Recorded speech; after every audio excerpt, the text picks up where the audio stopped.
ত্রয়োদশ জাতীয় সংসদ নির্বাচনের একজন ধানের শীষের প্রার্থী হিসেবে প্রতিদ্বন্দ্বিতা করার চেষ্টা করেছি।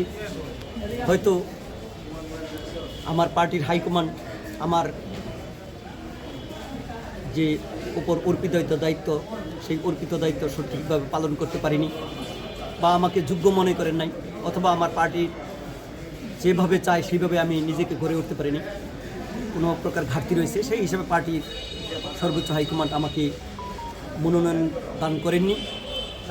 তারপরেও ফুলবাড়িয়া উপজেলার তৃণমূলের জনগণের স্বতঃস্ফূর্ত সমর্থন এবং ভালোবাসা ও দোয়া নিয়ে আমি স্বতন্ত্র প্রার্থী হিসাবে মনোনয়নপত্র জমা দিয়েছিলাম, এবং যা ইতিমধ্যেই নির্বাচন কমিশন কর্তৃক বৈধ হয়েছিল।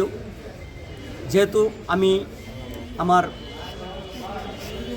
রাজনৈতিক সংগঠন বাংলাদেশ জাতীয়তাবাদী দল বিএনপির প্রতি,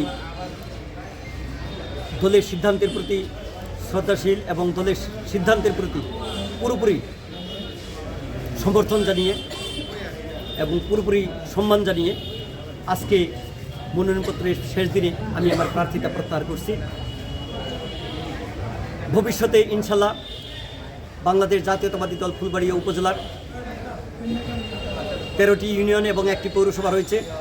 সকল স্তরের জনগণের সাথে থেকে আমি রাজনৈতিকভাবে কাজ করে যাব আগামী দিনে, যাতে করে আমি নিজেকে একজন যোগ্য প্রার্থী হিসেবে পরবর্তী নির্বাচনে ধানের শীষের মনোনীত প্রার্থী হিসেবে ফুলবাড়িয়া থেকে মনোনয়ন লাভ করে সমর্থ হই। সেই হিসাবে ফুলবাড়িয়ার জনগণ অতীতের ন্যায় ভবিষ্যতেও আমাকে প্রেরণা দিবে, শক্তি দিবে এবং সাহস যোগাবে, সেই আশাবাদ ব্যক্ত করছি। এবং পাশাপাশি যেহেতু ফুলবাড়িয়া উপজেলার একটি অবহেলিত জনপদ, সেই অবহেলিত জনপদের অনেক উন্নয়নমূলক কর্মকাণ্ড রয়েছে। ইতিপূর্বে বিগত স্বৈরাচারিণী একটি ফেসি সরকার ক্ষমতায় ছিল, হাসিনা সরকার। সেই হাসিনা সরকারের আমলে ফুলবাড়িয়া উপজেলার জনগণ বিভিন্নভাবে নিগৃহীত হয়েছে, অত্যাচারিত হয়েছে, নির্যাতিত হয়েছে এবং উন্নয়ন থেকে বঞ্চিত হয়েছে। আশা করি আমার দল বাংলাদেশ জাতীয়তাবাদী দল বিএনপি আগামী দিনে আমার দলের বিএনপির চেয়ারম্যান দেশনায়ক তারেক রহমানের নেতৃত্বে বাংলাদেশ জাতীয়তাবাদী দল বিএনপি সরকার গঠন করবে, এবং সরকার গঠন করলে ইনশাল্লাহ ফুলবাড়িয়া উপজেলায় সর্বোচ্চ প্রকারের উন্নয়নের চেষ্টা করা হবে এবং সেই লক্ষ্যে কাজ করে যাব ইনশাল্লাহ। আমাদের বিএনপি চেয়ারম্যান দেশনায়ক তারেক রহমানের প্রতীক ধানের শীষ, সেই ধানের শীষকে বিজয়ী লক্ষ্যে কাজ করে যাব ইনশাল্লাহ।